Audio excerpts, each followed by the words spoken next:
Welcome back to another episode from the Check It From Behind podcast, presented by DraftKings Sportsbook. I'm your host, Zach, as always, joined by my co-host, Preston, and we got a ton to talk about. So we have our mock drafts. We have a bunch of NHL news that's come out today. It's going to be a fun, exciting episode for you guys here today and this morning. And how are you doing today, Preston? I'm doing good. Today is officially the first day of summer as we're recording, June 21st, longest day of the year. Happy Father's Day to any fathers listening to the podcast. It should be out later today, right? So Yeah. It should be released on Father's Day, but in case you're listening the next day, happy belated Father's Day to you. Hope you're having a great day. Excited for the draft this week. I completely keep forgetting that it's this week, and it's in Buffalo, too. We got to talk about whether we're going down for day two, because I still have the tickets. So got to talk with Chris, too. So that could be fun just to check it out and experience that. Might go downtown this weekend. Check it out. So That's going to be sick. Yeah. The only problem is there's going to be a lot of Leaf fans there. Oh, a lot. I know. I was taking a look at day one tickets, and cheapest is like $115, and that's. I'm not paying $150. I know to for a the fucking draft. No, I'm not doing that. I can watch it from home for free. I can just go downtown. I'll probably have it on a projector or something. Right, and I don't know about everybody else. Like, I love the draft. Don't get me wrong, but once like the Sabres pick, I'm kind of like checked out at that point. Yeah, you know? like once the top prospects are gone, unless you're like really into like the draft and the minor hockey leagues, like the OHL and developmental leagues, and you really like know these players inside and out. That's where I lose focus. So I mean, I will say though, being at the combine, it is nice seeing the players you interact with, get drafted, and now have a chance to go out. Yeah, you could put a face to a name and kind of like.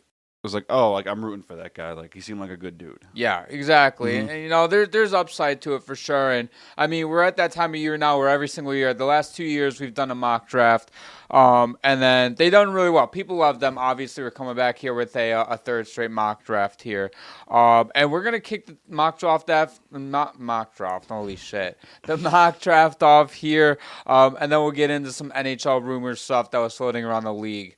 Okay. So what we did is we did a combined mock draft. We did a full 32. I know the last 2 years we kind of did like our own like top 15 to 16, but we decided to switch shit up a little bit here. Starting off with number one here, this is a no-brainer in my opinion. With the Toronto Maple Leafs, they select Gavin McKenna, left winger. Now, the Maple Leafs new management group led by John Chayka, what they get to do is, I know they already made some managerial and transactions with like Darren Radish. We'll get to later. They hired John Hiller, but their first draft pick in the new era would be taking Gavin McKenna, and they have the pleasure to do that. I mean, a 5'11", 170 pounds.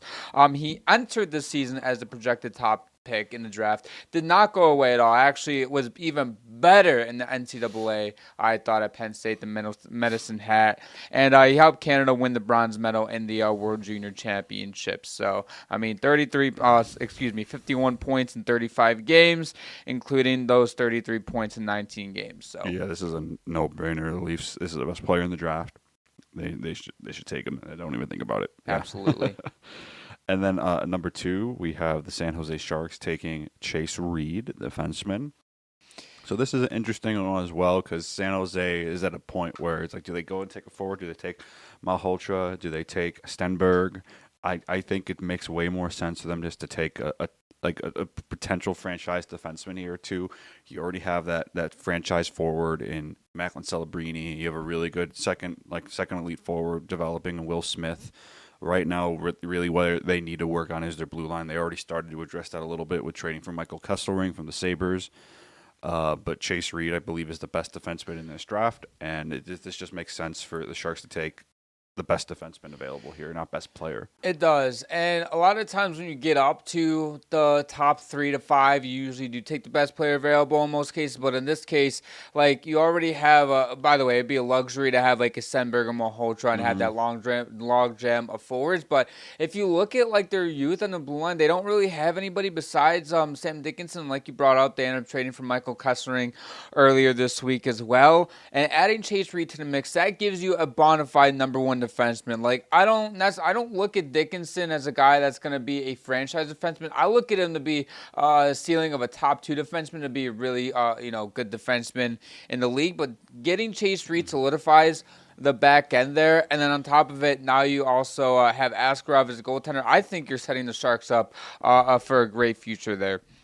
And then going on to number 3 here, the Vancouver Canucks, we got them taking Caleb Malhotra, and we were kind of going back and forth here because I saw his draft stock rise over the last couple of months, and I was kind of like wondering why, and whether they had his dad behind the bench or not. I still think they would end up taking him.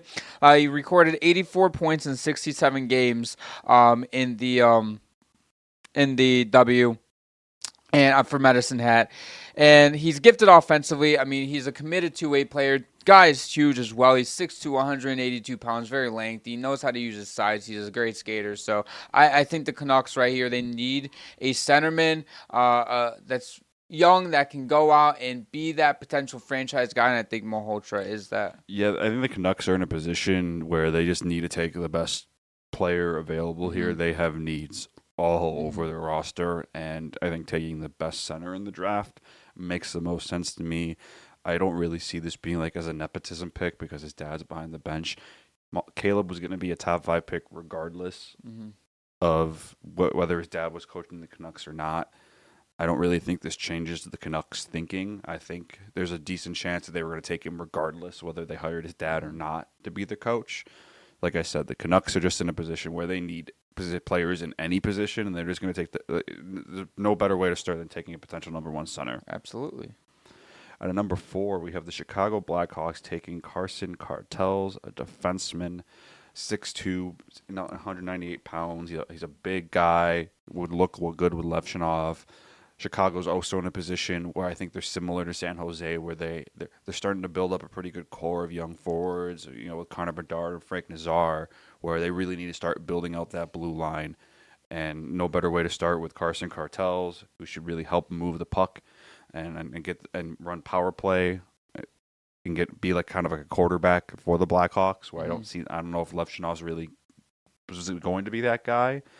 But this is makes sense for Chicago. Yeah, absolutely. I mean, Chicago, you're a team where you're getting the forward core, and now you want to start building up that blue line there. And going out and getting a guy like Carson Carroll's, where he has 73 points in the WHL, which was 4th among all defensemen in that league. And then he was second with 32 power play points in those 58 regular season games. So, I mean, dude's a stud here. And overall, I think right now this is a more than a need than picking best player available.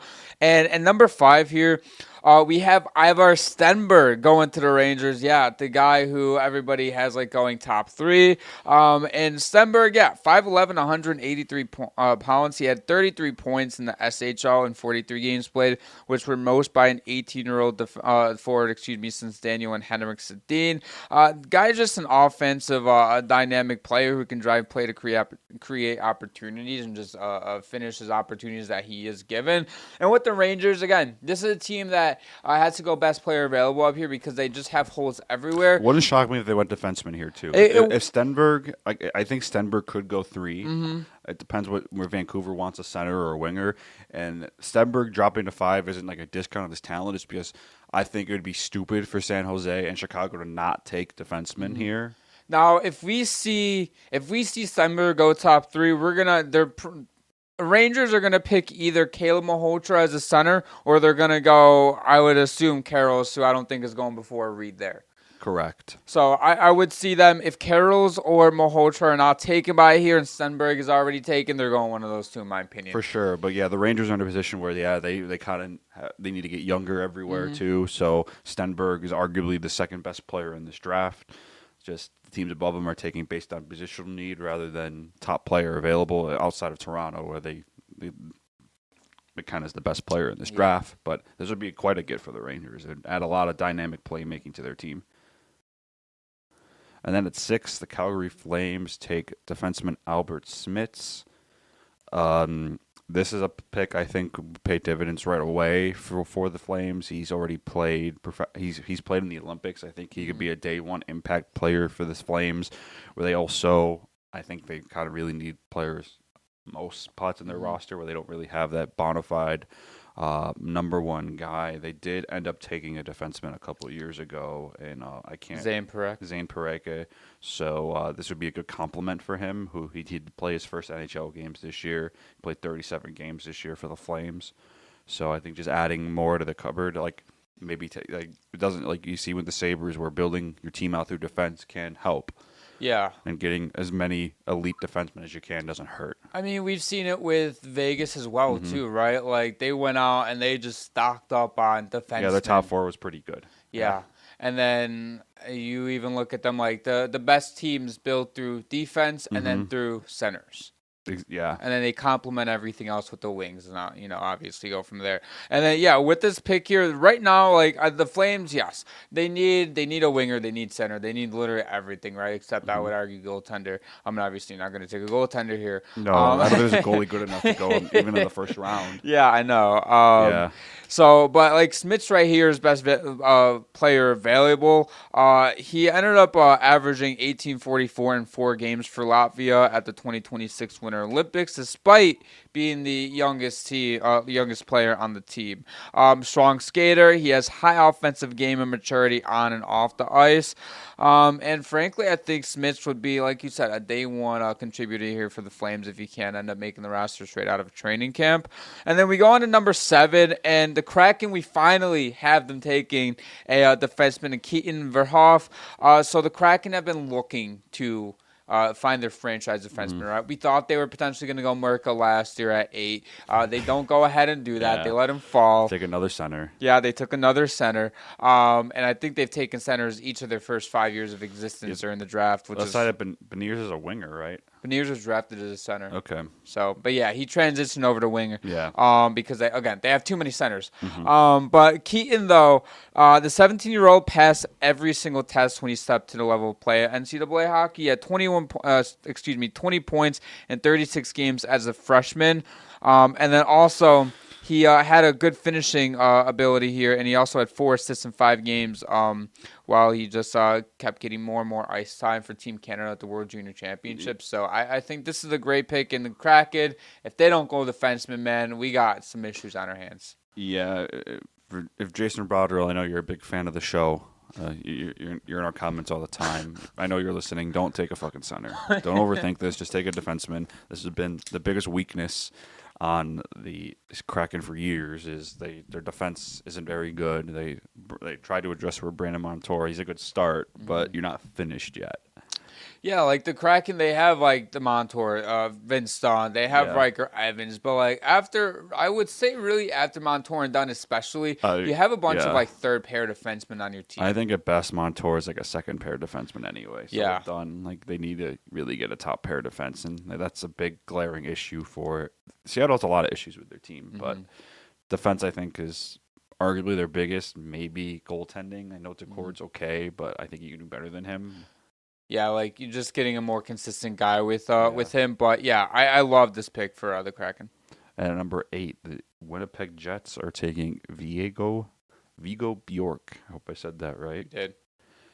So the Jets, this is another team that desperately needs to get younger. They had a massive underperformance last year, in my opinion, and they already started to address getting a little bit younger with acquiring Isak Roseanne from the Buffalo Sabres in that Logan Stanley trade, which I thought they made out pretty well in that trade. Also getting a second-round pick from the Sabres next year. So Kevin Cheveldayoff has some work to do, but taking probably the second best center in this draft in Bjork. He has high-end skill, elite competitiveness, and I don't know if he'll play right away for the Jets. I don't think they need him to, which is they kind of have a luxury now where they have a very veteran team where I think they can address some of their minor holes in free agency and really allow their prospects to develop. Yeah, and if you're the Jets, you're this right now, I think it's just fluke, but they're in a spot now where I think they have a good enough roster to compete next season and going out and assuming they keep Connor Hellebuyck. Yeah, of course. There's rumors flying around right now about that. So that is true. I mean, we'll definitely see what happens this summer with that. Yeah, if Hellebuck's gone, they're doing a full reschedule. Yeah, then it's wraps, and we might see Bjork in the NHL next season. I mean, at this rate. But I mean, Bjork does have that NHL ready talent. But again, it's whether the Jets are, if they're gonna compete, if they still have Connor Hellebuyck, what hurts that have him develop more, right? And I think taking a center here again, you can never go wrong with too many centers unless you're the Seattle Kraken because you don't do anything but draft centers. But again, I would like this pick here for Bjork. He had 6 points in 8 games for in the World Junior Championships for Sweden. So overall, dude can contribute. Going on to the 9th overall pick, the Florida Panthers go ahead and select Daxton Rudolph, another defenseman going here in the top 10. And Florida's defensive corps remains it's really, really strong, but it leans on some older guys, right? You have Aaron Ekblad, you have Seth Jones, Nika Mikula, Dmitry Kulikov, all are 30-plus years old, right? And they're getting to that point now where they're starting to get older. And going out and getting younger on the blue line with Daxton Rudolph, well, I don't think it's going to be in NHL right away, but he has that like 1 to 2 year window where he can end up eventually making the roster. And their forward group is already so stacked. They have a mix of young guys and older guys. Obviously, they're like bona fide stars or getting up. They're not quite 30 yet. Some of them are, some aren't. But Daxton Rudolph adds a youth, I guess, to their pretty weak prospect pool, and obviously because they've gone to 3 straight finals before this season, so definitely have them taking a defenseman here. They need it. Oh yeah, they really need a young defenseman. This is, I think, a situation similar to the Jets where he doesn't need to play right away. Mm-hmm. They have a pretty decent blue line, very veteran blue line, but they have a pretty good blue line already to begin with. This is a team that I think missed the playoffs simply due to injury, a lot of injury issues, and I expect them to be back next year in the playoffs. So Rudolph can take his time, develop properly, and then probably year 2 after he's drafted, maybe have a real good chance to crack the NHL lineup and contribute right away. Yeah, and he's even drawn some comparison I've seen in Drew Doughty. So I mean, obviously that's big, big company to be compared to. So we'll definitely see if he lives up to him. But again, a lot of expectations for a 18-year-old defenseman. Moving on to excuse me, sorry, I'm losing track. Yeah, you're fine. At number 10, the Nashville Predators select Tynan Lawrence. He's a center, 6 foot, 185 pounds. The Nashville Predators need some centers really badly. Mm-hmm. Their depth isn't very good down the middle, outside of Ryan O'Reilly, who's 35 years old and I think is playing his last year in Nashville. Wouldn't shock me if he's traded at the deadline. But he's already committed to. He played a year at Boston University, and he should play another year there again. He's going to be a developmental pick, probably a couple years away from really contributing to the lineup. And at this point in the draft, we're kind of moving away from players that are going to be day one NHL starters and more of we'll have them in a year or two. So, Nashville really needs to start building out that center depth. They did take a center last year with Brady Martin. He should. I would assume he's going to crack the NHL lineup this year and start contributing as their second or third line center. And Lawrence, after he develops, could be a good 1-2 punch. Yeah, I think if you definitely add Lawrence into here, like center-wise, you'd have Brady Martin, you would have Lawrence. And then after that, you would look at, a guy like Matthew Wood, who can play right wing and center. He spent 31% of his time at center, so he's mainly a right wing, but can definitely hop in there. And then, you would at least, if you were to take Lawrence here, you would at least have your top 2 centers locked up here. Obviously, Matthew Wood mainly a right wing. So again, I think if you're the Predators, you have to go center here. And then going on to the 11th overall pick, the St. Louis Blues, they would end up taking Maltai, excuse me if I mispronounced it, Gustafsson here. Another defenseman. The Blues defensemen need hammer it home, right? As of right now, they have Robert Thomas, they have Jordan Kyrou, they have offensive studs, right? Even on the blue line, they have offensive studs with a guy like Colton Parayko, Cam Fowler, who I think can definitely move the puck extremely well. Getting a guy like Gustafsson, who, for his size, is 6'4", 200, an exceptional skater, and then he can run a power play effectively. He uses his long reach to break up opposing rushes, and he also played against older competition in the SHL, where he had when he just turned 18 a couple weeks ago, he had 16 hits and 14 block shots while averaging 11.02 in 27 games. Obviously not a big sample size for only averaging 11 minutes time on ice, but overall though, adding him and adding youth to the blue line with a guy like Philip Broberg and Tucker and these guys, I think is definitely a need if you're St. Louis.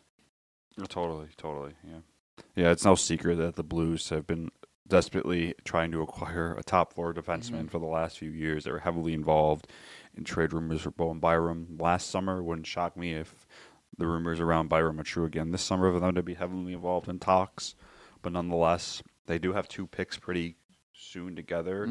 I think based on the way this draft's going to go, it makes more sense to take the defenseman with the first pick out of the two. They have 11 and 15 just to get your bigger need out of the way. They can get away with taking your forward a little bit later in the draft. They have 3 picks in this draft, if I'm not wrong. They do. So it wouldn't shock me if they even take a second defenseman at 15 and then wait to take that forward till their 3rd pick in the draft.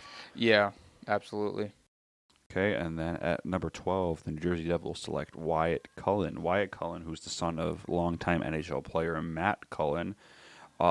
He took a lot of steps this year. I've heard his name a lot around this draft, probably because of his dad, being an NHL player. It's cool to see that. I feel like we're seeing a lot more sons kind of follow in their dad's footsteps and make it to the NHL, which is a really cool thing. We already have 1, possibly 3 in Malhotra, so this would be really cool. The Devils need some winger depth. This makes a lot of sense here. He's a bit of a shorter player at 5'8", but I think teams need to really stop worrying about that. I think the last few drafts we've had players who are a bit on the shorter side that have completely squashed those narratives of being too small. If that compete level's there, that drive, I don't think it matters. Like Cole Caulfield and Zach Benson are incredible examples of shorter players who fell way later than they should have been picked, especially Caulfield. Caulfield should have been a top 5 pick in his draft. Yeah, and he fell. He fell outside the top 10? Yes. I think he fell to like the teens. Yeah, he did.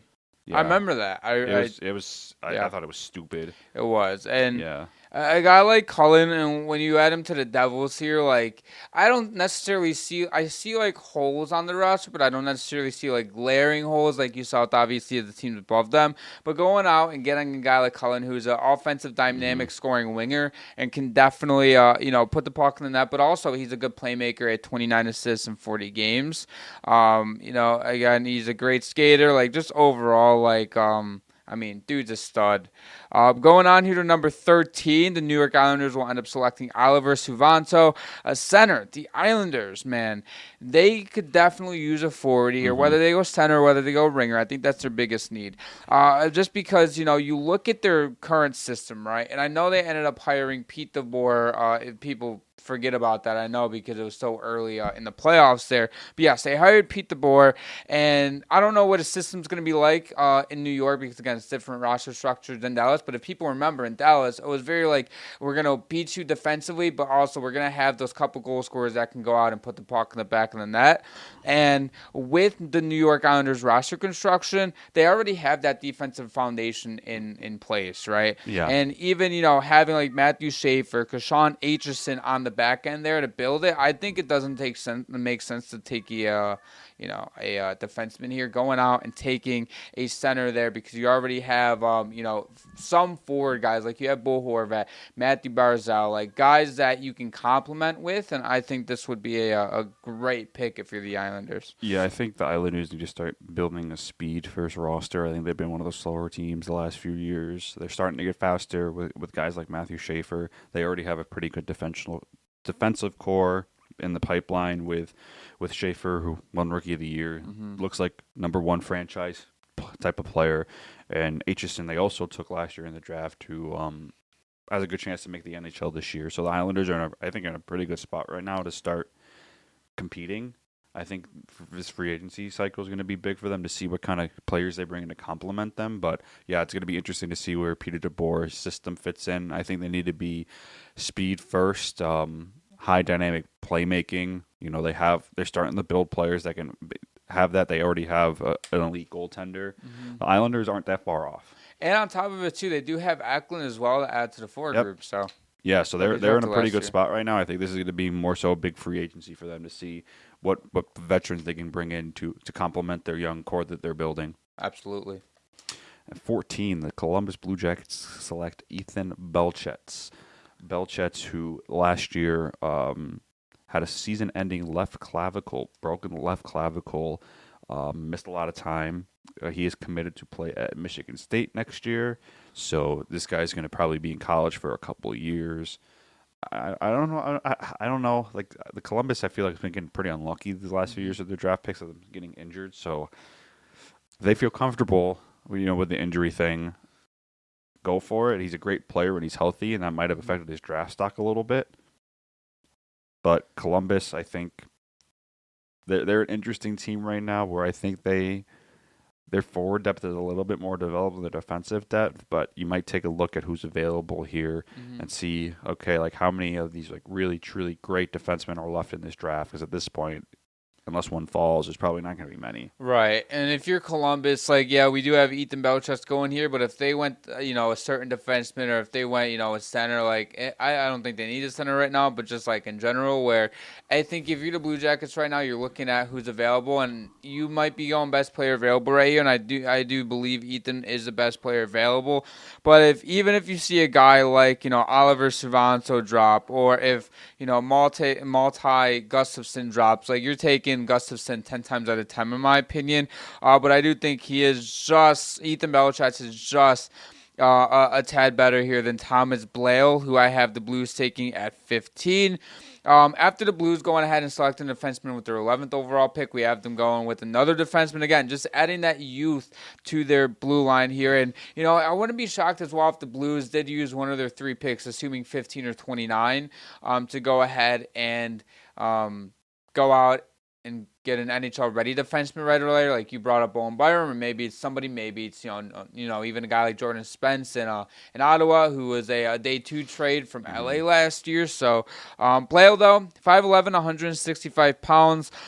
His offensive production and his elite skating ability is what has him at 15th overall and going in the first round here. He had 81 points in 63 games. And also, he had 28 points in 21 games for the Quebec Maritimes Junior Hockey League playoff games. Solid pick here. If anything, also, like, this also gives the Blues a little bit more ammo to go out and get a top pair defenseman in case they want to make a trade for Bowen Byram, or if there's any other top defenseman available this summer. I heard it's going to be an interesting summer this year with some surprising trade requests, so we'll see what happens. But yeah, the Blues, they really need to rebuild that blue line. Yeah. At number 16, the Washington Capitals select Alexander Command. I love that name, by the way. Yeah, it's a great name. Command's a great fucking last name. Alexander is a center out of the Swedish league. He is 6'1", so good size for a center. I think that's a big area of need for the Washington Capitals is down the middle. I believe Dylan Strome is their number 1 center right now, and he's not a bad center, but I think at best he's a number 2 center. He's filled in that gap well, I believe, as filling in for the number 1 center. They also, I feel a lot of people forget they have Pierre-Luc Dubois at this point. I think at best is a third line center. Yeah. So Command projects to be a potential number 1 center, which I think could fill a need for the Capitals pretty soon. I don't think he'll be in the NHL right away. I think he'll have a year or 2 of developmental and then get stronger, get ready for NHL play, especially as a center. But could contribute meaningfully once he's ready to play in the NHL. Yeah, this is a guy who, once he can make the jump to the NHL, I think is going to be a great contributor for the Capitals right away. I think he's a little bit underrated here, but also as well, recording those 44 points in 30 games in the Swedish league, like that's ridiculous there. And, he turns 18, he actually just turned 18, on June 16th.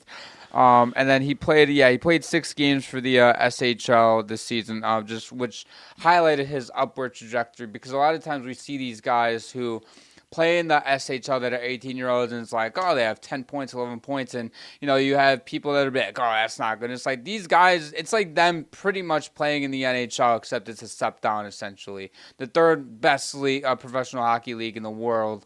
Going on here to the 17th overall pick, the Kings go out and select left winger Oscar Hemming, a big need. They need scoring very, very bad, and I know they could definitely use a blue liner here, but going out and getting a scoring winger, right? So basically, they need forwards that can go ahead and drive play, right? And eventually assume that he does end up getting a larger role on the team following the retirement of Anze Kopitar. Now, what Hemming brings is a pro-ready shot with the dangerous one-timer. And this dude, man, if he wants to, he can go up and down the ice and take his ridiculous shot and score. And he gives the Kings another dynamic offensive playmaker who can, get to the dirty areas, who can play on the boards and can find his open teammates to go ahead and definitely finish his opportunities he's given. Yeah, the Kings, I agree with it. Defensively, they don't really need to add. It wouldn't shock me if they went defenseman here, depending on who's available as well. Where I think it's just that good of a D class this year compared to the last few years. But left wing also makes sense for them. You know, they lose arguably their greatest winger of all time in Anze Kopitar. So filling that gap right away would be helpful. Yeah, I don't really have much more to say. All good. And number 18, the Washington Capitals select Ryan Lynn, defenseman. I would really like this pick for the Capitals. I think this is a guy that has potential to go a little bit higher than this as well, depending on what teams draft based on need, position. 5'11", he's committed to the University of Denver next year, a great hockey program there. So I really expect him to develop well there. And yeah, I think this would be a good pick to also replace John Carlson, who may be coming back to Washington next year anyway, if rumors are to be true. So, you know, I thought they made out good in that Carlson trade and they can draft his replacement right here. Exactly. And a guy like Ryan Lynn, who is a little bit shorter, I think he's like 5'11"-ish or so not quite to that 6-foot mark. But not only is he physical, but he can move the puck, he can skate in transition, he can move, he can, you know, create offensive plays while also bringing that defensive game as well. Great two-way defenseman here. And if you're the Capitals, with having two picks so close together here, I mean, based on needs, taking a forward and then taking a defenseman here, I think would be a win if you're Washington. And I do believe they will hold on to both picks as well. I don't see them trading either of them. And then going on to the 19th overall pick, the Utah Mammoths select Mattis Daganaw. He is actually the son of retired NHL forward Pierre, who is known for his offensive toolkit. But what Maddox gives to his game here is he's such a power forward, right? He can go in, he can drive the middle of the ice, he can find his teammates. He's a great scorer as well. He loves to be in front of the net and get in the dirty areas. And then on the power play as well, he had 25 power play points out of his 62 points, which highlights his effectiveness when he gets to the power play and when he gets to man advantage. He can really take advantage of the opportunities that his opponents give him. And if you're Utah here, you have your scoring wingers. I think they're pretty set on the top four on defensemen, in my opinion. Going out and building now your center core to get even deeper, I think, is a must if you're Utah here. Yeah, I agree. Yeah, I think this is a good pick here for Utah, adding a center. They have a lot of really good wingers. I mean, I think Logan Cooley's their number one center. He projects to a number one center. In my opinion, he is their number one center. So, yeah, adding a really good number two would be a really smart move here for Utah Mammoth. Yeah. And then at number 20, the Buffalo Sabres select Nikita Kelpov, forward. He led the OHL in scoring as a rookie. First time since Patrick Kane did that in 2007. I think I view this as a replacement for Alex Tuck, who I do not believe the Sabres will be retaining in free agency. They did move up 7 spots to be in this pick after trading Michael Kustering in the 27th pick to San Jose for the 20th pick. Wouldn't shock me if this is a trade candidate pick here as well, where the Sabres might be aggressive trying to move up again or trying to move up to package, make it that pick a little bit more attractive and to trade for a top 6 forward to replace Tuck. There's still rumored to be heavily interested in that, and there's rumors floating around that Yarmo is going to be aggressive this offseason and trying to acquire a top 6 forward for the Sabres. Wouldn't shock me if they circle back up to the Blues on Robert Thomas. They might dangle Byram there again. We'll see what happens. But if they do end up making this pick, I think Kelpov's a really good pick for them. He can contribute in a couple of years and really be that top-line linger they're going to be missing after Tuck leaves. Yeah, absolutely. This is a guy that he's not going to be ready this season, but, I mean, give it a year or two, and this guy's going to light it up in the NHL. And I'm not just saying that because, you know, we're Sabres homebodies or anything like that. But Nikita here, what he gives the Sabres is versatility up front, right? He has that ceiling to be a 30-goal scorer, in my opinion, in the NHL there.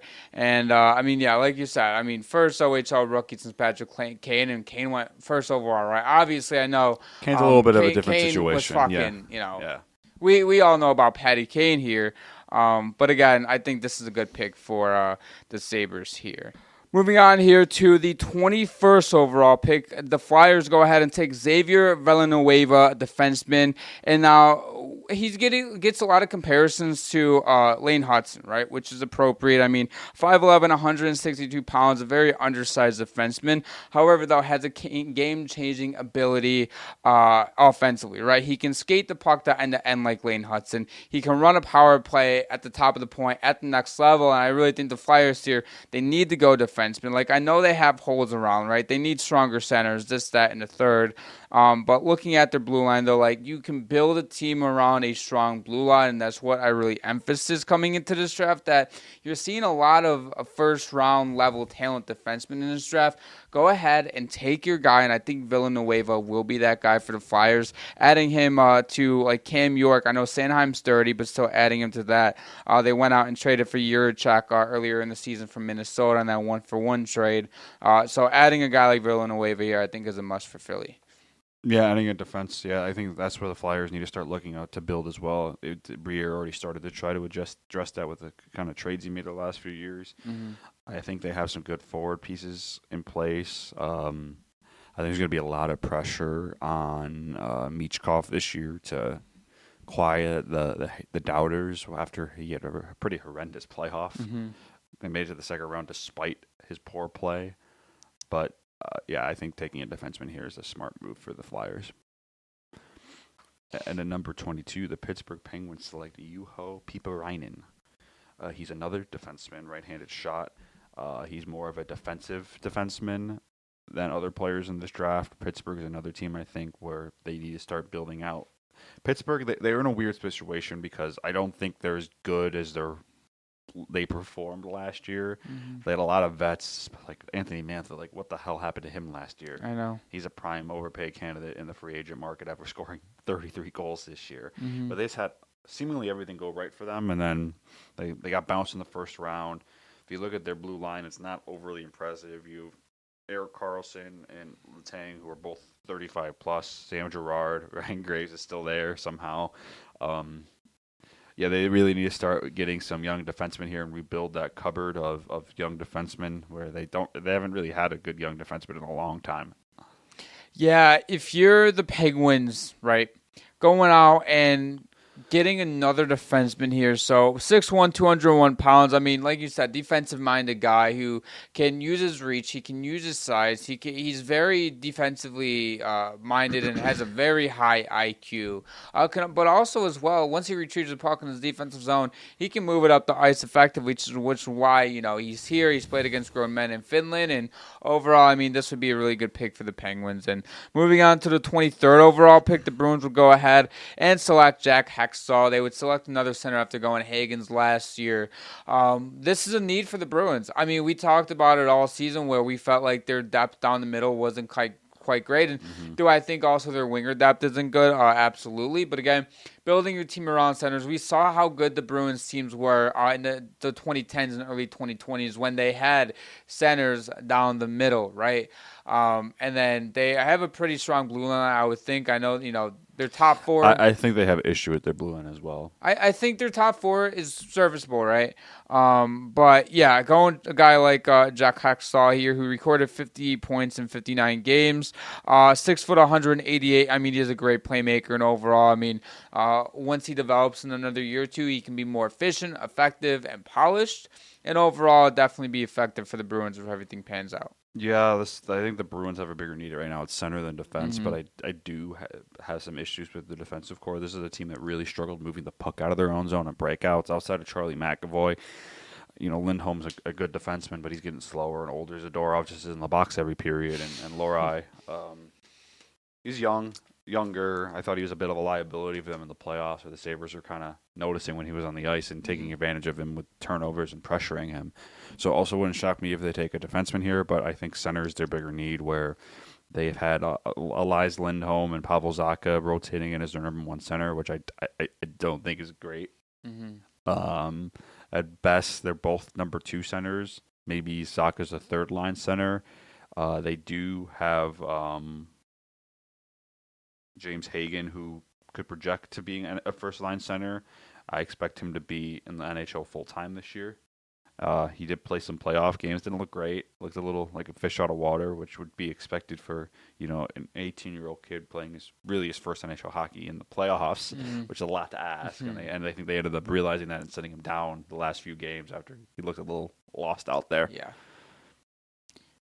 And then at number 24, the Vancouver Canucks select Liam Ruck, who is a scoring machine. He had 104 points this year in 68 games for Medicine Hat. And they must have had a hell of a team. We feel like we've said that team a lot this mock draft. Yes. And Malhotra also played for Medicine Hat, right? He did, so getting his teammate there. This kid has a really high scoring ceiling.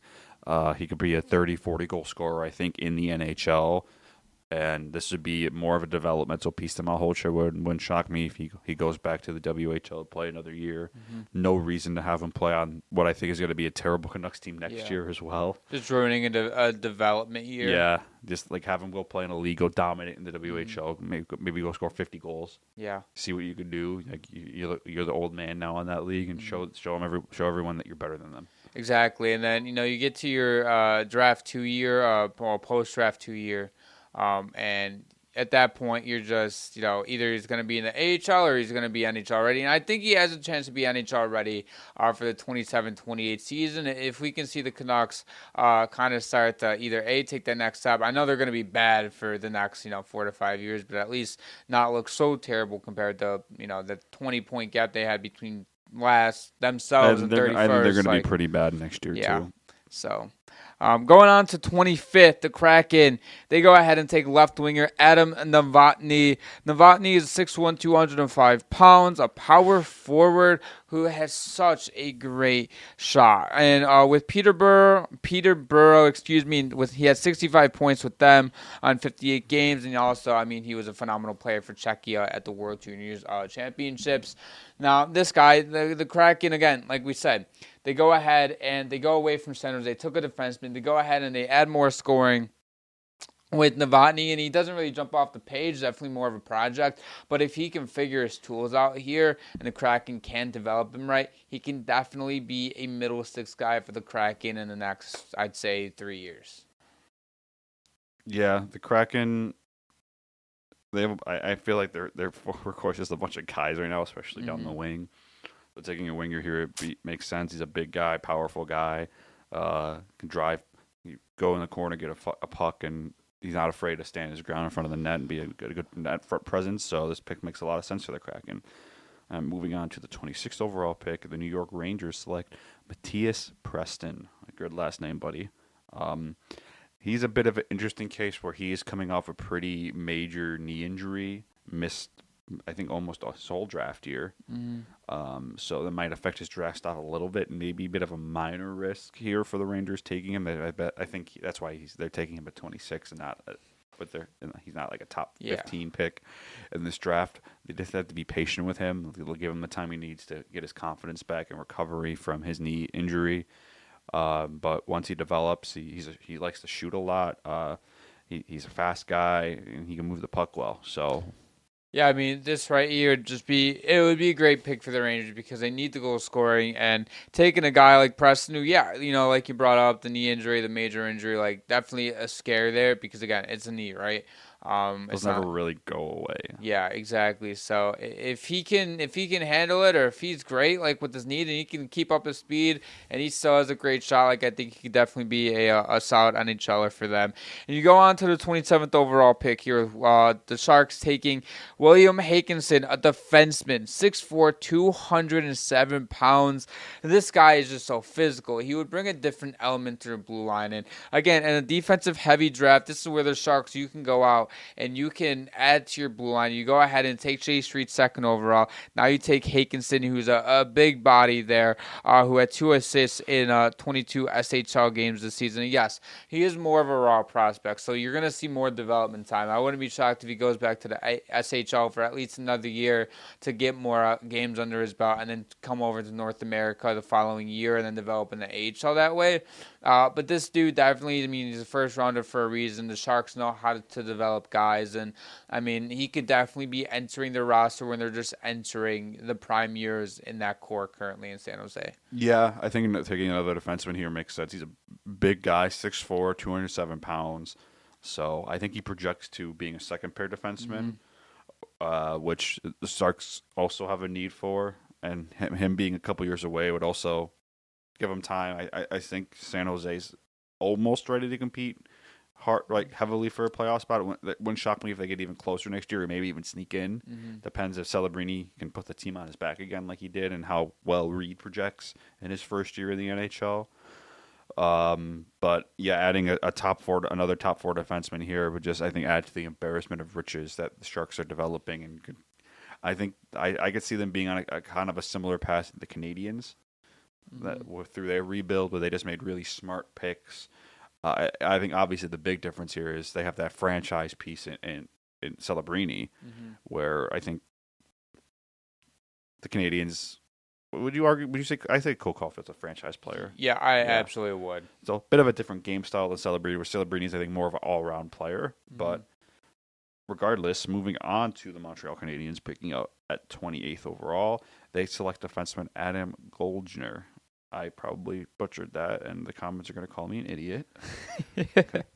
But this is also a pick here I think could be traded, where if you look at the Canadiens roster, man, like, do they even need another defenseman here? I don't think they really have a weakness. They don't really need much of anything. No.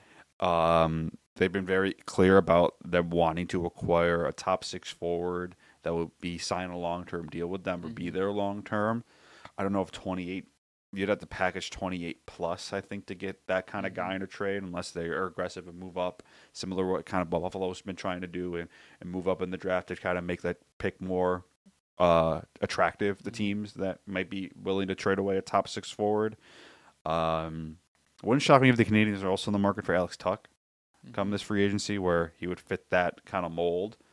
I think Sabres fans would hate him if he signed with the Canadiens, but adding a defenseman here would just add to a embarrassment of riches for them, where I don't want to say they end up trading him, but he wouldn't be in the league for a couple of years, so you never know where they could go with some of their more veteran defensemen they have, and see where they're at, and maybe move on from a couple of guys. Just looking at their D-core, like, they're all locked up pretty long term. The only really place where they have an opening would be that bottom pair, where they have Dobson, Hudson, Matheson, and Gooley all at least under contract till 2031. So there's not really a need there for a top four defenseman.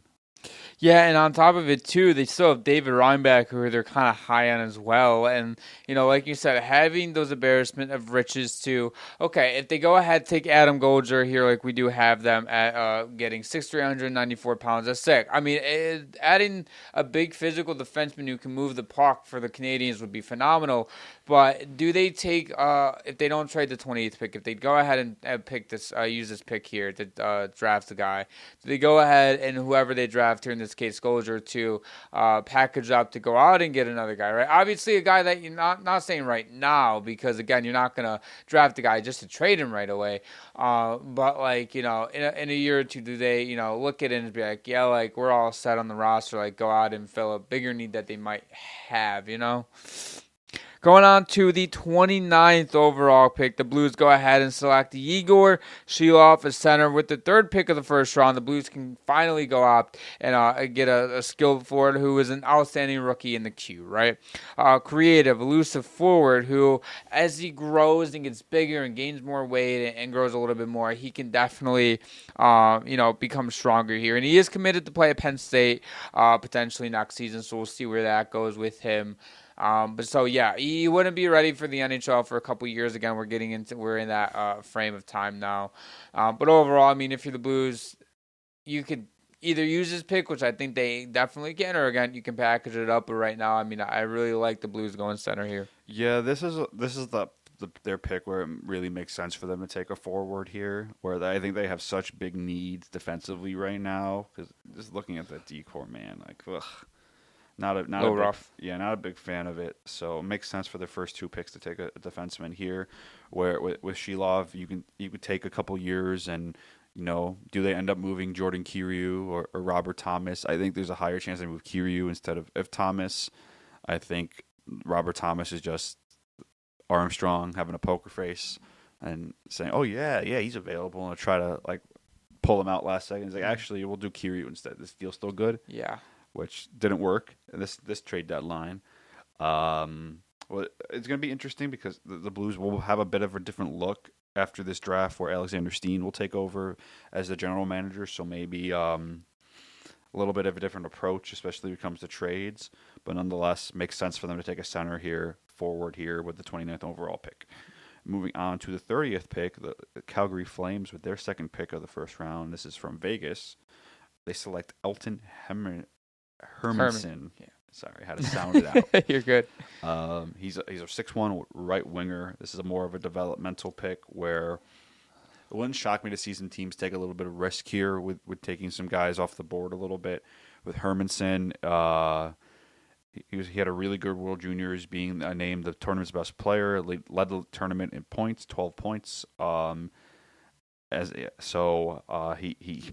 He has a really versatile offensive game, a strong shot, and he could project to the NHL well in a couple years. Mm-hmm.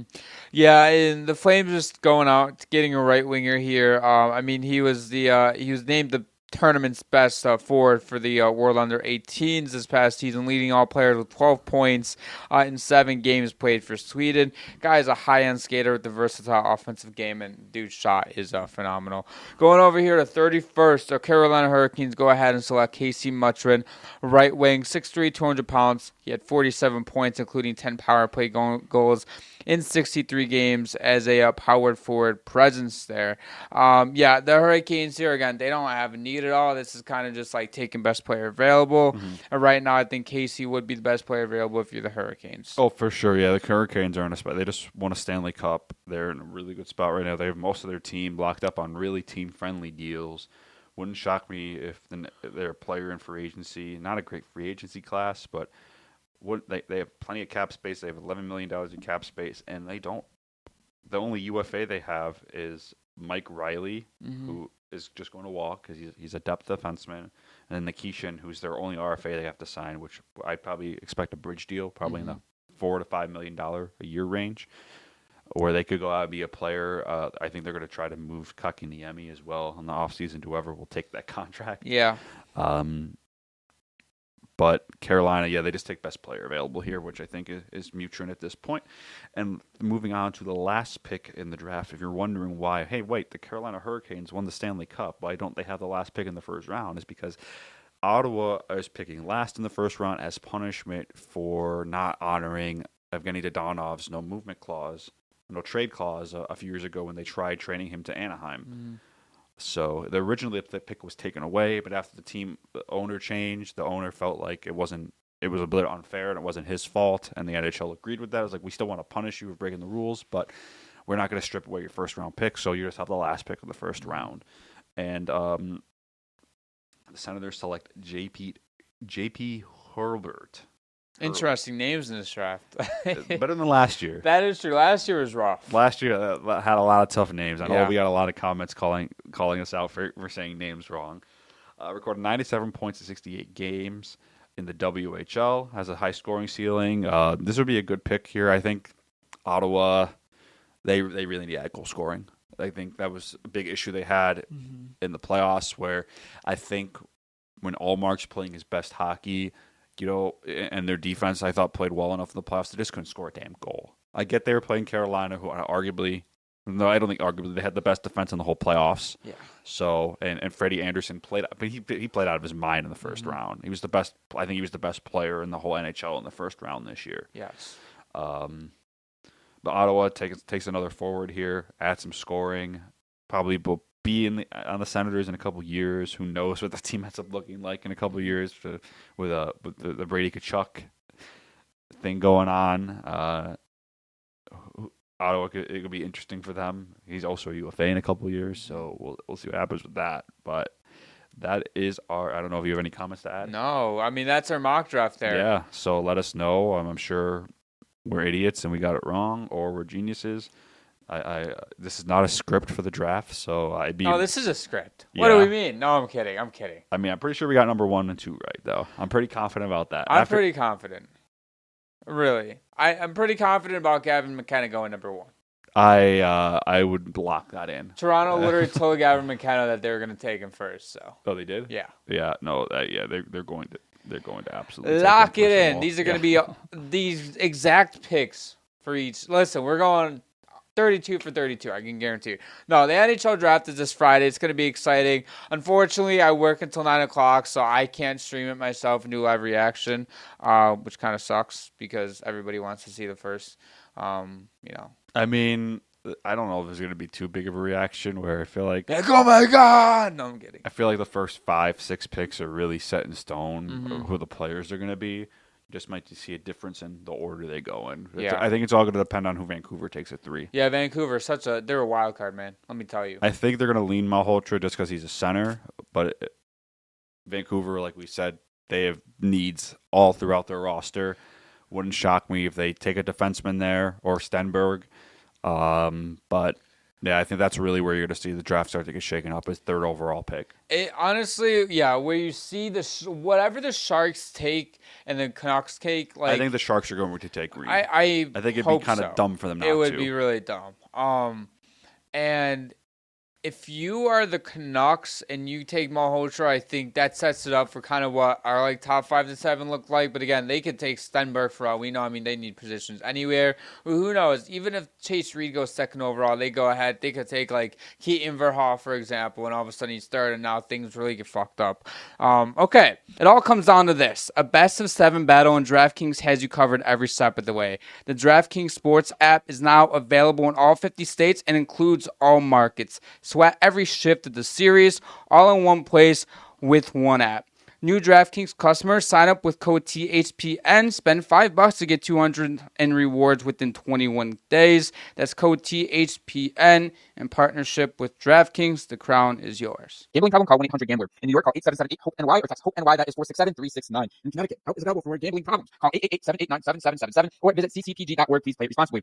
On behalf of Boot Hill Casino and Resort, Kansas, fees may apply in Illinois. Must be the age of 21 years or older. Age and eligibility vary by jurisdiction. Void in Ontario. Bonus bets expire 7 days after assurance. See sportsbook.draftkings.com/promos for details. NFL Sunday ticket offer for new subscribers only. Auto renews until canceled. Digital games and commercial use excluded. Restrictions apply. Additional terms at youtube.com/pro/NFL-Sunday-ticket/terms. Limited time offer. All right, before we jump right back into the episode, we got to shout out today's sponsor, 500 Levels. Listen, if you're a hockey fan, a sports fan, or honestly someone who just wants to rep clean, high-quality sports apparel gear without paying stupid prices, 500 Levels is where it's at. These guys make some of the best player-inspired designs in the game, not the generic stuff. I'm talking unique, original artwork that actually looks good.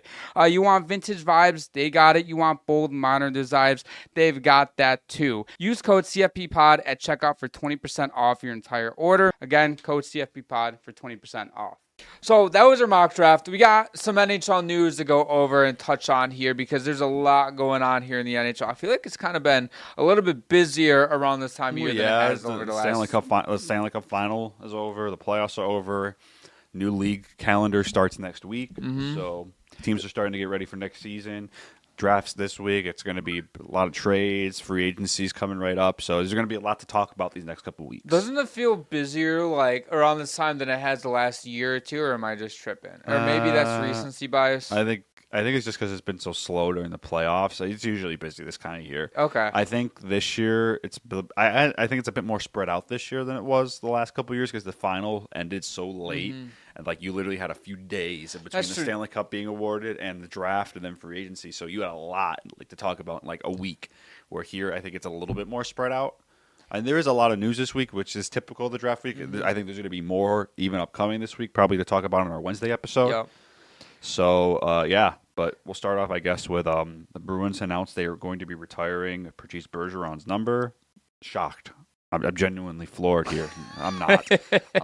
Of course, this is going to happen. He's a first ballot Hall of Famer, top 5, top 10 Bruin of all time. I know the Bruins have had a lot of great players. He deserves to be in the rafters. Yeah, no complaints. I mean, this guy right here, like, whenever he was stepped on the ice, you're like, he's going to shut down the best forward, like, genuinely. But he could also score. He was an elite offensive player.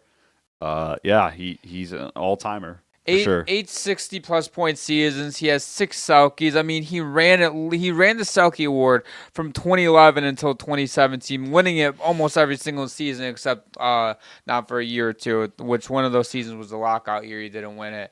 I mean, dude's a stud. He's getting his jersey retired, like well deserved, like integral part there. And how about John Carlson not returning to the Ducks? You kind of touched on it briefly earlier in our mock draft here. He wants to go to the Eastern Conference, and teams I've heard, are like the Philadelphia Flyers, Washington Capitals, and I've even heard a team thrown out like the Chicago Blackhawks, even though they're not the East. I guess if you're going like geographically, I don't know. If you're going by geography. Geographically? Yeah, geographically, thank you. They're kind of like somewhere like, in the middle there. But again, John Carlson, I mean, the Ducks go out and trade for him. And I thought they were working hard towards an extension, which they were. And then things fell through the table. And now he's hitting the open market. He's going to be very sought after. Yeah, I mean, these teams on this list make a lot of sense. I think Philadelphia would push really hard. I think Capitals fans would be really angry to see him in a Flyers jersey. I also wouldn't rule out return to Washington. I don't think he ever really wanted to leave the Capitals. I think it was just a situation where he did the organization a favor, and it didn't sound like the Capitals were even wanted to trade him. It's just the Ducks wouldn't shut up, leave him alone. And I thought he had a good, kind of a bummer that the Ducks didn't retain him. I thought he was a good fit on that team and really helped stabilize things for them and adding that veteran presence and could run a power play. But they'll be okay. Yeah, they'll be all right. And, Carlson, I mean, he wants $9 million for 3 years, I think is a very reasonable ask for a defenseman like him. Like you said, he can go out and he'll help any team. Whether, I still look at him as like a borderline number one. Now, he's not that true number one defenseman anymore because he is getting up there in age. He can still run a power play, absolutely. though. He's still a good puck-moving defenseman, a veteran leadership. Like, he'll be an asset on any team he signs with. Yeah, he will be. And going over to the Sabres here, and we're kind of gonna like I guess put them in together. So I'll start off here with Byram extension talks here, which have gone horribly wrong for Buffalo and Byram.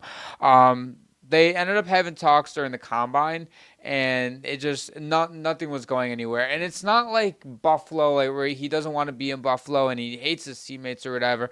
It's the role aspect, right? We heard it last summer where Byram was hesitant to sign that long-term deal because he thinks he can be a number one defenseman, which I think he can, right? I love that.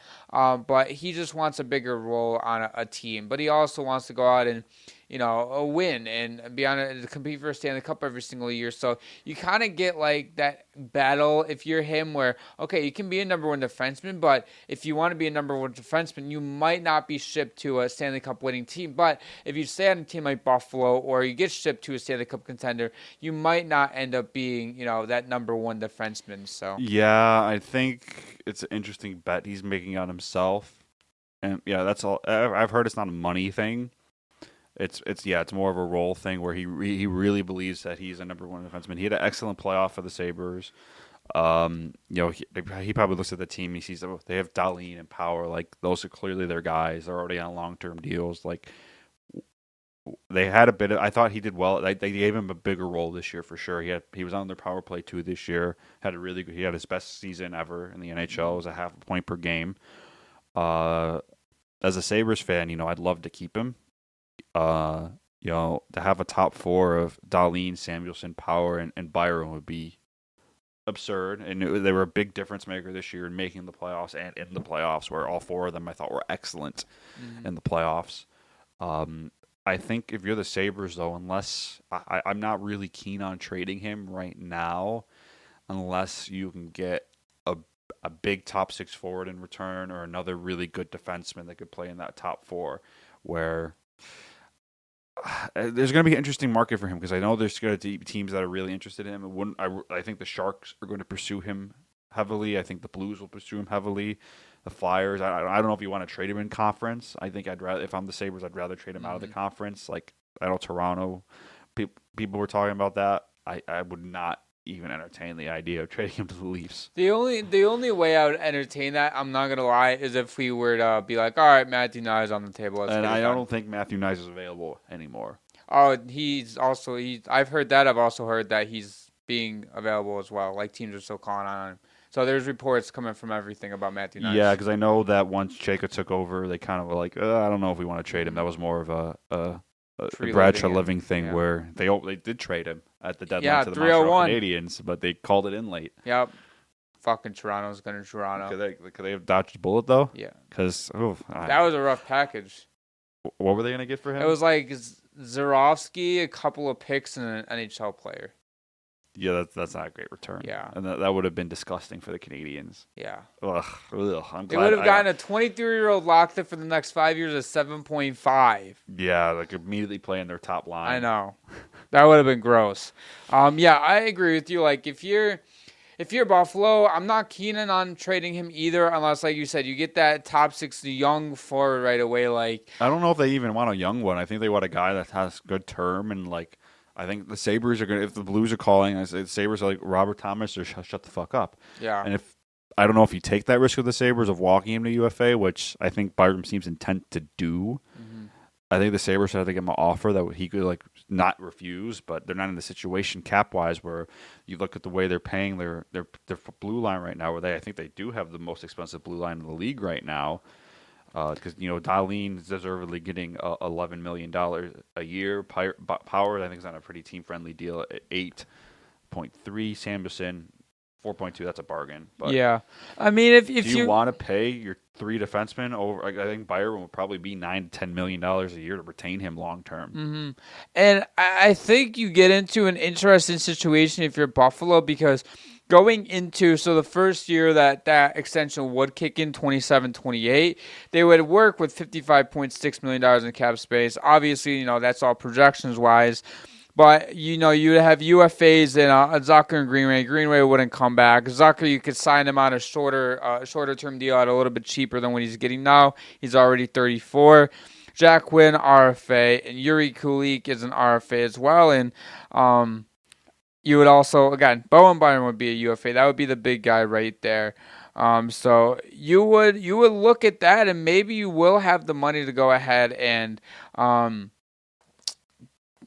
I guess I would say, give him that big boy contract. But again, like, are you gonna have the cap flexibility to give him a 6x10, for example, right? Like, do you have that? Like, that's gonna be the question. The Sabres want to keep him. Byram wants to be there. The only time, like, if you were to trade Byram and you went out and you got like that top 6 scoring forward to replace Alex Tuch that has some term, or even like that's a pending UFA but will sign an extension right away, like one of those deals, I would be okay with as well. But if you're Yarmo, pull what Kevin Adams did last season. If you don't like an offer, don't feel forced to trade him. Now, I know Kevin Adams was in a different situation because Byron was an RFA, so it's not like he would. I give him props for getting a 2-year deal out of it, though. I mean, I think they had to give him a 2-year deal to walk into UFA, but I give him a lot of props for not trading him. Yeah. Because that was a big reason why they made the playoffs this year. Absolutely. And then you hop over to another defenseman who the Sabres just traded, Michael Kessering. He ended up getting traded, and what he did was he asked for a trade from the Sabres internally.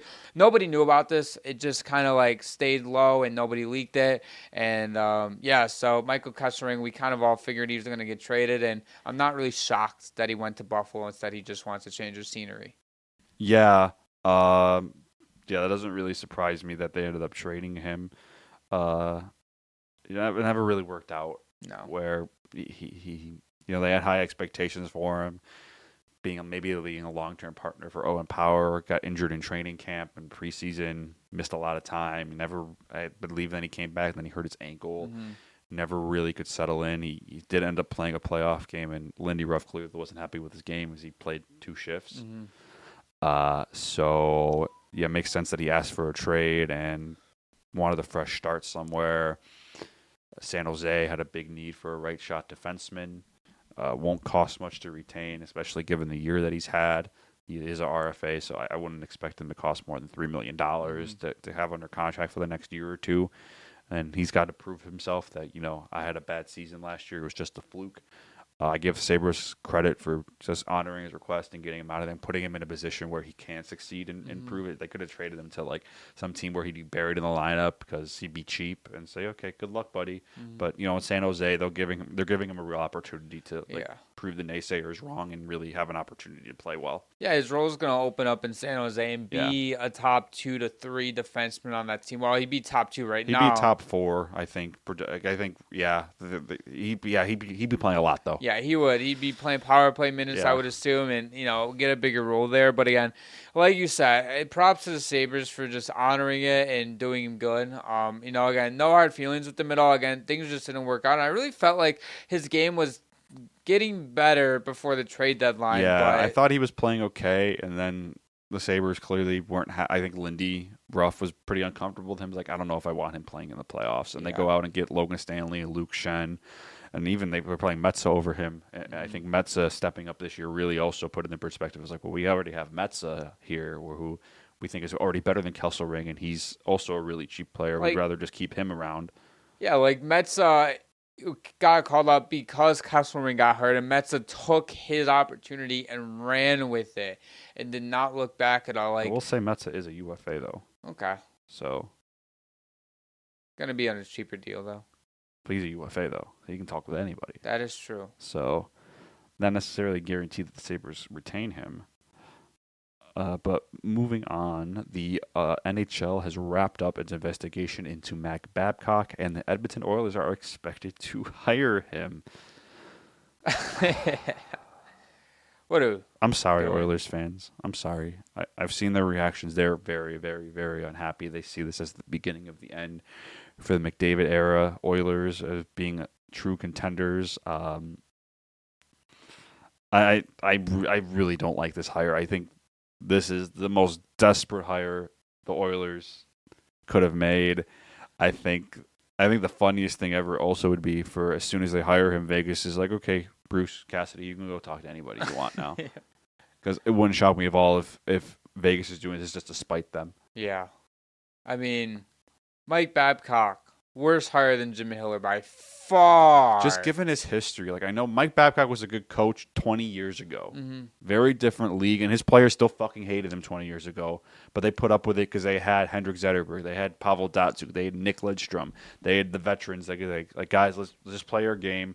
He puts us in a position to succeed. He might be a fucking asshole. We might all hate his guts, but we're trying to win a Stanley Cup. Friendson literally called him the worst human being to ever. Oh, he's awful. Yeah. After I heard that story about what he did to rookie Mitch Marner, like I don't know how that could traumatize a person. Yeah. Like you're in the NHL for the first time.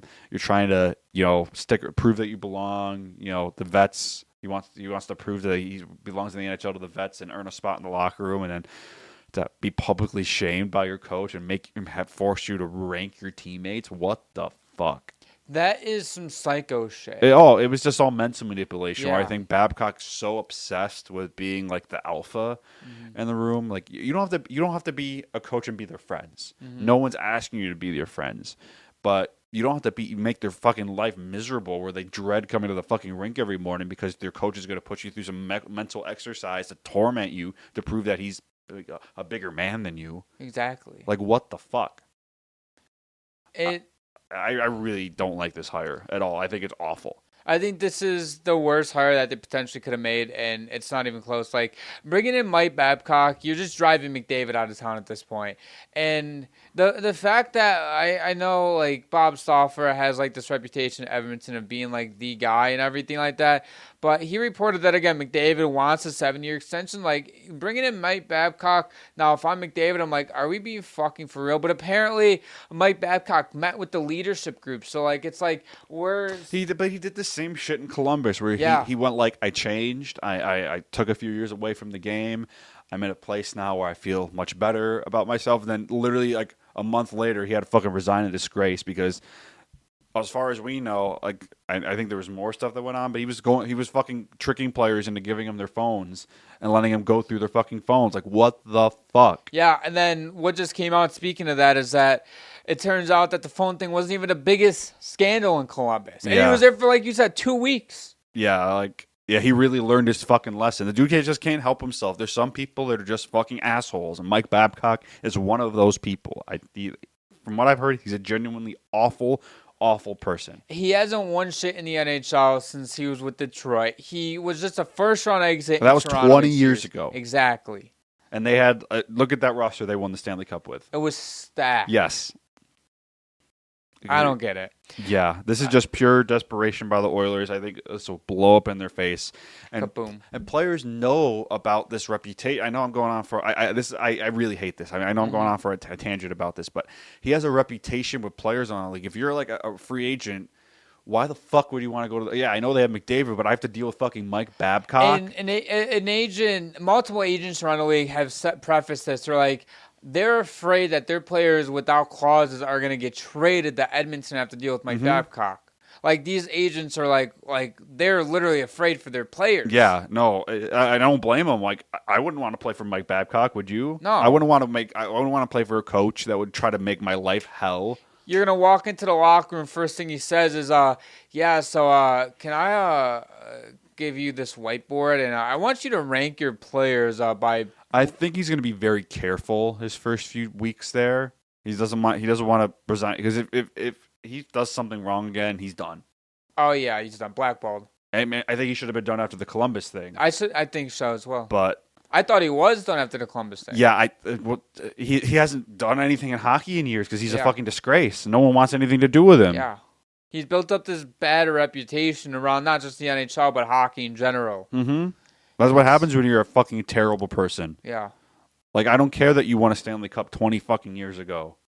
That was 20 years ago. It's a completely different fucking world now. It is. So it's just rough. Moving on to the Sergei Bobrovsky stuff. This guy, he turns 38 on September 20th, and he's a pending UFA this season, right? No fans, no problems with that, whatever, right? Like, he might just want 1 to 2 years at, a cheaper contract. He wants 5 to 6 year contract that is worth $42 million for the entire thing. So we'd be looking at, what? $7 to $8.5 million deal, something around there, a little bit more, $8 to $9 million. Yeah. Oh, Sergey, buddy, do you know how old you are? Okay, Sergei Bobrovsky. He had a down year this season, right? .877 save percentage. However, though, the Panthers had a lot of injuries on their blue line. Had a lot. Yeah. Sergey, buddy, 1 year deal worth $4 million. But if he I think goalies could play a little bit into their, he hasn't really had any injury concerns, and I know he's getting older. I think some team that's desperate for a goalie will give him what he's asking for. You know what's crazy too? This guy's been playing since 2011, 2012. Mm-hmm. He's been in the league for a while, and yet, you know what? You're right, because you're going to have some teams when he hits the open market that's we need a goaltender. We're going to make the money work to go out and, take a flyer on Bobrovsky, Obviously, the Panthers don't have $42 million over the next 5 to 6 years to give him. No. But we'll see how it works. I would say Edmonton would be a team, but they don't have any fucking money. Nope, they don't. Because they really, really, really, really, really need a goalie. And I'm assuming Bobrovsky's not want to go to a team that is just going to be a dumpster fire. Not dumpster fire, but it's just going to be bad, He's going to want to compete for a cup. I don't know. It's going to be interesting because players are going to have to look at would I rather, what am I going to like playing with McDavid and Draisaitl more than I'm going to hate playing for Mike Babcock? And if once again, I know I'm going to on the Babcock thing again, but you don't want, if you're the Oilers, you don't want players to even fucking think about that when they're trying to you have Connor McDavid and Leon Draisaitl, right? You have two of the best players in the world, the best player in the world, in my opinion. Players should be I get to play with fucking Connor McDavid, but then you say, fuck, I have to deal with Mike fucking Babcock. Yeah. What's greater, my excitement for William McDavid or playing for Mike Babcock that I'm going to hate? You can look at it like this. You can look at it, either you're going to play with Mike Babcock and hate your guts, or you could go through it together with McDavid and Draisaitl, who are two of the best players in the world. I don't know. Maybe 20 years ago, players would put up with that, which they did in Detroit. I don't know. Players are very different now. I wouldn't say they're softer. It's just they have a different mentality and a different expectation for coaches. Where you've seen a lot of these veteran coaches like Lindy Ruff and Cooper and these guys and Joe Quenneville. They've had to change their tune. They've had to be a little less hands on, they don't scream at the players as much. Most of I know Lindy Ruff said he doesn't even talk to the players most of the time after the game. Like if they play shit like shit, they know they played like shit. They'll go over it and film tomorrow. You don't need to fucking yell at them and make them feel bad about it. You don't need to start throwing garbage cans across the room like these players are in the NHL. They fucking know. I mean, maybe if you were like in the stand like a final, I understand like fucking laying them out. Get random up Tuesday game where you lost like 5-2. You didn't play great. He's like, yeah, we know we played like shit. We have a back-to-back though. We'll talk about it tomorrow. Go get some sleep. Exactly. Yeah. It's not a big deal.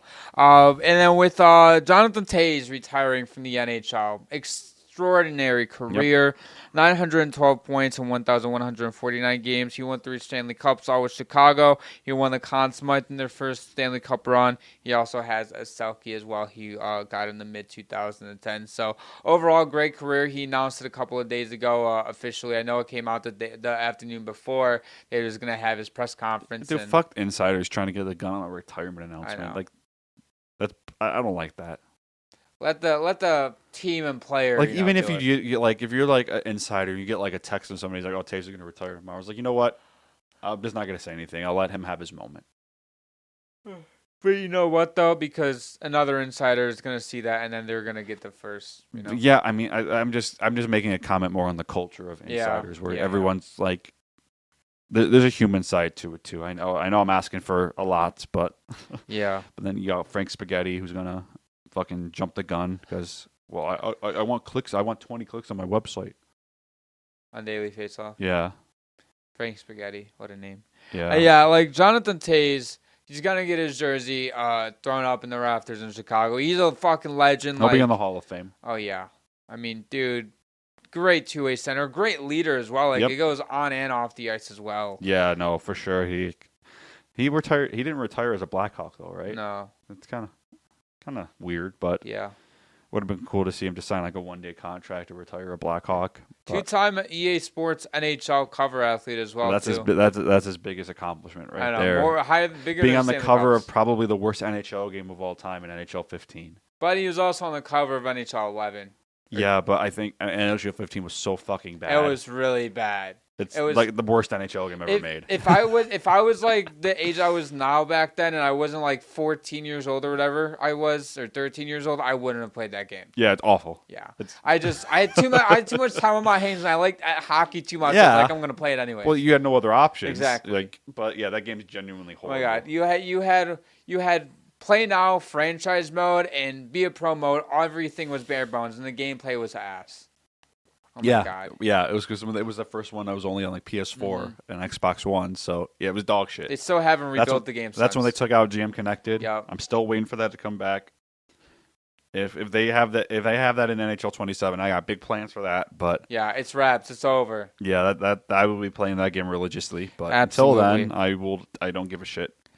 And last but not least, the Leafs. They went ahead and they made a move. They traded for Darren Radish's rights, and they re-signed him immediately to an $8.5 million extension. Radish put up 70 points as a 30-year-old defenseman. He's definitely up there in age. He was a little bit of a late bloomer for Tampa Bay. Last couple of seasons before his career year, put up 30-plus points in each of them respectfully. But nevertheless, so the Leafs go ahead and they add depth to a pretty thin blue line as well. Yeah, I think he took a pretty team-friendly deal here, too, at $8 million per 8.5. He could have got a lot more on the open market. He was a Leafs fan growing up, so really, really wanted to be in Toronto. Mm-hmm. People were going found his Twitter account and were finding old tweets where he was like live tweeting during games and like commenting on trades. So clearly, he wanted to be there. Kind of cool. People were saying, "Well, why did the Leafs trade for him?" Well, it was a 5th-round pick, and you can get him signed now and don't have to worry about other teams trying to give him a bigger offer. Just get it done. And I also think this opens the door to saying goodbye to Morgan Riley. Is he a UFA or no? He has 4 years left on his trade, but I have heard rumors that they might be working with him on a potential trade. He does have a no movement clause, but I think there's interest in both sides to maybe move on. Yeah, I mean Morgan Riley. I think it's at that point where he's been great for Toronto. Don't get me wrong. But packaging him up, working on him with the trade again with that clause to send him somewhere where he can still succeed, I think would be huge. And I also saw some people regarding like why would they trade Darren Radisson to the Maple Leafs instead of letting him walk? Well, if you're Tampa Bay and you got a 5th-round pick, right? Not only that, but also like if you're Tampa Bay and you know that he's going to walk to Toronto, why don't you just get something back for him? Yeah. Whether it's a divisional rival or not, right? Well, yeah, because I think in all likelihood he probably would have signed with the Leafs anyway. Yeah. It might have cost a little bit more depending on the offers he got in free agency because I think he was going to get overpaid. And I think the Leafs thing here too was, okay, if they knew that he was going to come to them in free agency, right, or they found that out through like the grapevine, he could have cost like an extra $2 million more because teams are now offering him $10 million, right? And then is giving up the 5th-round pick worth the last $2 million? I think absolutely it is. Again, it's just a 5th-round pick. It's just, the throw, trade for the rights is, whatever. But overall, I like the trade for Leafs. Honestly, I saw a lot of people hating it about overpayment, this and that, and people clowning it. Honestly, I really don't mind it. They need a guy like this, and I think that he can be beneficial to their team, obviously, if he keeps up. Yeah. I mean, I'm curious to see if he takes a bit of a step down this year with the Leafs. I mean, he is going from Kucherov and feeding the puck to Matthews and Nylander, so it might not be too big of a drop off. He had a career year. Good for him cashing in on that. Yeah. Get to play for his hometown team. Maybe he should post a picture of him in the Leafs pajamas too, like Tavares did. Yeah, there you go. I'm sure he had some. Maybe a little bit more than a few, Yeah, I don't know. That's going to end it for today's episode. If you guys enjoy all of our content, head over down to the description below to check us out on all of our social media platforms. Subscribe and notification bell over on YouTube. Follow us here on Apple Podcasts and Spotify. New episodes every single Sunday and Thursday at 7 p.m. Eastern, and we'll see you guys in our next episode.